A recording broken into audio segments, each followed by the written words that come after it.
Peace, family. I came here today because I wanted to just share a message with you. I wanted to share a message with you and encourage you to be loyal to yourself and to be loyal to your own birth plan.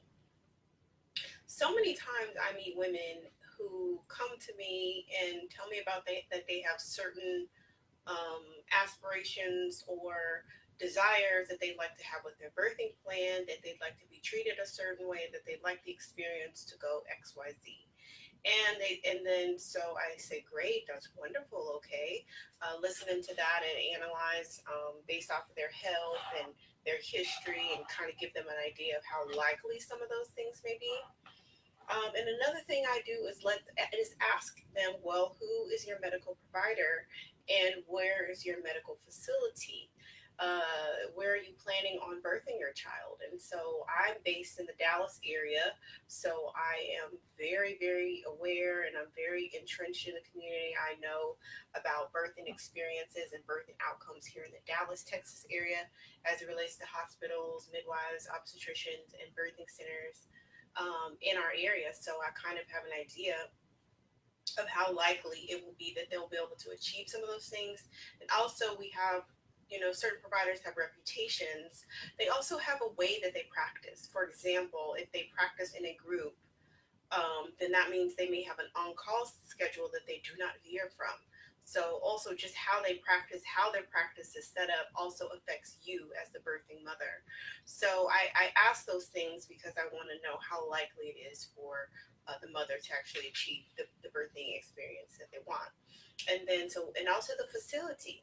So we, in our area, we are undergoing a lot of changes, especially with hospitals. Hospitals are merging.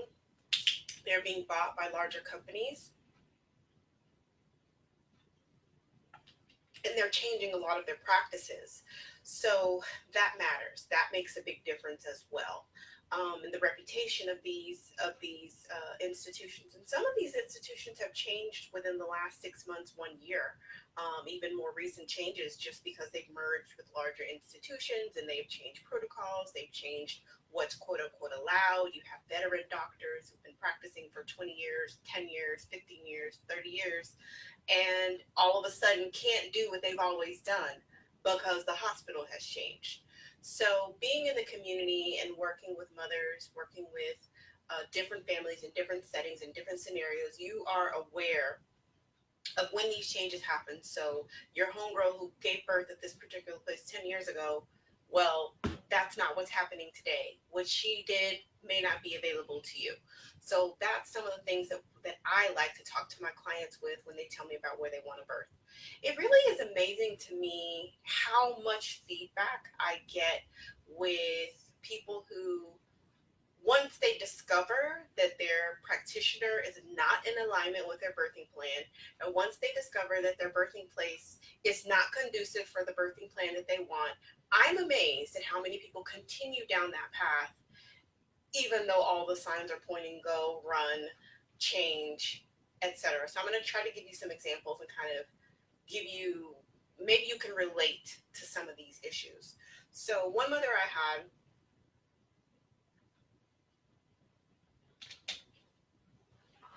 wanted a VBAC, which is a vaginal birth after cesarean. And we have several doctors in the Dallas area that will do a VBAC and are very, very, very supportive of VBACs. She was not with one of those doctors. That doctor that she was with, even at 6 weeks pregnant, had already started prepping her mind for a repeat cesarean. She had had 2 cesareans. Yeah, she had had 2 cesareans and 1 vaginal birth. So the doctor had already started that conversation of cesarean at 6 weeks and so I found her, maybe we connected around 10 weeks pregnancy, so still really, really early. And once she told me the name of the practitioner, I was like, yeah, they're not VBAC friendly. That's not a good. And she's like, oh yeah, that's interesting, because they had already started talking to me about a repeat C-section. So I urged her. I said, well, I have, doctors that I've worked with in the past, and also doctors with a great reputation that can help you that are VBAC friendly. She was like, well, no, I don't want to change. I've worked with this doctor for 2 different births. They know me, I know them, and I don't want change. And so, anyway, make a long story short, as a doula, we advise you the way I practice. I advise you on the easiest way and try to facilitate things for you, to make things easy for you, supportive for you. And so that may mean suggesting other practitioners and encouraging you and then supporting you with that transition and that change, because it can be very daunting to change in your pregnancy, especially if you've had previous birth with that practitioner, or if you've gotten your gynecological care from that practitioner. It can be hard to change and open up to somebody new and kind of start all over again. But I support my clients through that. And even if they decide to stay in a non-conducive situation, depending on the circumstances, I would support that as well. So that's our job, is to support. So long story short, we go back and forth for weeks. Finally, maybe around 26 weeks, the writing was on the wall. They'd already scheduled her for the C-section. So they'd kind of been stringing her along at the beginning, making her kind of, opening her mind up to the idea that they were going to do another C-section, but kind of, stringing her along that maybe vaginal is an option. But then as things progressed, they pretty much had already scheduled the C-section. It was imminent. They'd kind of try to dissuade her from anything as it related to having a trial of labor and having a successful VBAC, and just, everything was pretty much clear at that point. So, she arrived at that situation on her own. So we worked together to find another practitioner that lined up with, insurance, location, driving distance, etc., to find something that worked. But we lost 16 weeks of developing a relationship with the practitioner that ultimately gave her that VBAC, because of some of the things she said was, it feels like a breakup. I don't want to break up with my OB. I'm a creature of habit. I hear that a lot. What else do I hear? I don't want to start all over again. This person already knows me. I'm already an established patient. Things like that. However, you kind of have to balance those surface level things with how badly do you want a trial of labor, and how badly do you want to have this successful VBAC, because you have to choose. You can't have both. These doctors, I'll get to that at the end, but ultimately she chose herself. She chose her desire for her birth plan. She really wanted that VBAC and she got it, thank God. And so she had to change. So we did everything last minute. Well, it wasn't really last minute, like between 26 and 30 weeks of pregnancy, we got everything transferred over and went to the hospital, had her trial of labor and vaginal birth. Another person, first time mother, pregnant, wanting delayed cord clamping, wanting initial skin to skin, wanting, I think, intermittent monitoring, wanting low lights and a certain, treatment within the birthing facility. Now, this particular place where she wanted to birth, I don't even go there because it's so hostile to birth in general. Super high C-section rate. The two major OB practices that deliver there have high C-section rates. They treat people like cattle, literally. You're in and out. You don't have an opportunity to ask questions. I won't go there. I don't go there because it's too hostile. So anyway, that was another choice. Like, if you want me to be your doula, I will be your doula, but not there. And so she decided, well, I don't want to move. I've already started. And this person is, they were pretty honest about what all they were not going to do. They were not going to do delayed cord clamping. They were not going to do the immediate skin to skin. They were not going to do the rooming in. They were not going to have the nursery come to the room. They were really, and she just kind of negotiated away all those things that she wanted to be with this practitioner. Because of some type of sorority that they were in, or affiliation, and don't want to move, and I'm loyal to this person. And anyway, let me get to the punchline of this. That doctor didn't even show up to her birth because she had something to do personal in her own life. This is the thing. Like, I've helped over 100 people have their babies. But if you divide 100 and countless childbirth education and countless postpartum support, but if you divide out over 100 by the 7 years that I've been in practice, that's a manageable number per year, which gives me an opportunity to, at this point, it's getting a little harder as I get older and have more families, but it gives me an opportunity to remember people, to really get to be a part of their life. I spend a lot of time with them. I'm with them for an important transition in their life. And we are able to have a relationship that goes beyond I see you for 5 minutes here, 5 minutes there. I come in, you push your baby out, I catch you, I say great job, and I leave. It's a much more intimate, deep relationship. But even as involved as I am, this is the birth of your child. This will only happen once. This unique experience for you. First time mothers becoming a mother for the first time. Mothers of 2, 3, 4, and subsequent children becoming a mother again, like learning how, taking the wisdom from your first birthing experience, from your first parenting experience, and being able to leverage that into this birthing experience. Getting another opportunity with a new child is just a sacred time. But you have to remember, for a lot of these OBs, and especially the high volume ones, you're a number. Yeah, they may care about you, they don't want you to die, but it's in and out. So they're not going to cancel their golf trip or not go to their, we miss stuff all the time. Doulas do. Because once we commit to you, we really do. But, they're not going to necessarily miss, their Christmas party or go, if they're not on call, they're not going to necessarily go on call. Sometimes even the hospital will prohibit them from coming in if they're not on call. So it's a lot of politics and administration and circumstances that will make you not a priority of their lives and of the situation at hand.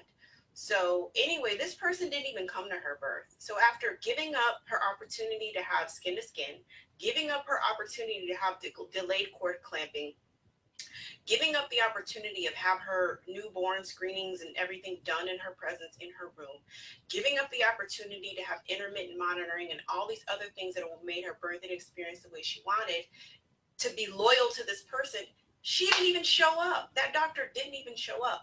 And that's what I want to stress, and I want to encourage you to be loyal to yourself and to be loyal to your own birth plan. Don't be loyal to any one practitioner, because you have to realize that this is your special moment and your special birth. They do not have that same reverence that you have for your experience. A lot of them don't. Another person that I was talking to ended up having a C-section. So she ended up getting an epidural, didn't want one. At the very end of her first birthing experience, didn't have a doula, didn't have any support, etc. So she ended up getting an epidural, had a not so great experience at the hospital, being pushed and rushed to things, being questioned about some of the newborn procedures that she didn't want, having them give the baby formula, and she had explicitly said no formula. Lots of bad things happen, lots of negative things happen at this hospital, and this hospital has a high C-section rate, and they're not known in our area for natural friendly. So I said to her, you have other options. I know it's 36 weeks, but if you've gone to your prenatal care, I know a few doctors that would take you late as a late transfer. She's like, oh no, I'm a creature of habit. I'm not going to change. I'm just going to go here, and I just want everything to be okay. Girl, I mean, seriously, like, I've heard that many times, but it's, why not go to a situation that okay, let me back up. There's an element of birth that we don't control. We plan for the best. We want the best. We set everything up in our favor, but there's an element that we don't control. There's elements that we do control. If you can go to a higher level, higher grade hospital with a better practitioner and have more of an opportunity to achieve what you want, why not do that? To be loyal to this hospital, you are a number to them, okay? You're a number, you're a line item, you're a billing code to them. They don't have it's a corporation. It's not a real person. So why be loyal to this corporation when you're a number to them? Literally a number, a billing code to them. Multiple billing codes. They're going to get as much money from your insurance company as they can. Doctors, similar.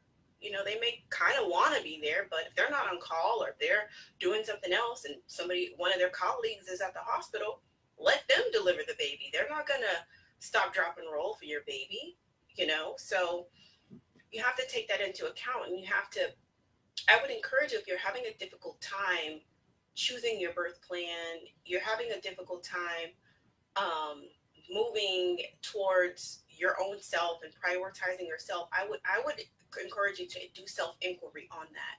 What is it about changing that has you fearful? And that's the great thing about having a doula, because a doula is a constant throughout. My last birth, I saw 4 nurse shift changes. 4 nurse shift changes. That's how long the birth was. So the great thing for the clients, the mom and the dad, was that the doula was the same. The doula was the same constant, reassuring person that had been there for the past 12 hours and is going to be there for the next 12 hours, that knows how the labor has been progressing, that doesn't have to rely on charting and notes to kind of be brought up to speed, but that was there. So that's the beauty of having a doula throughout. If you have to change providers or your insurance changes, you got to switch facilities, so be it. Your doula is the same. So I say that to say she didn't want to change, so I don't know whatever became of that situation, but it sparked me. I was like, you know what, I'm going to do a video on that. I'm going to share with the greater community, because I keep seeing this recurrent issue come up with people, with women and families choosing a practitioner and choosing a facility that is not in alignment with what they say that they want. And why? What is the motivation, and what is the attachment to strife, to conflict, to adversarial situation, to contentious situations in life? And birth is a catalyst to help you evolve in life. Motherhood and parenthood and this experience, which is why it's important that we feel and be a part and take note of it, because if we are present in the birthing experience, it can really help transform us to the next level of evolution in our life on a mental, spiritual, and physical level. So what is it about you that is not allowing you to release any and everything that is not serving your highest good?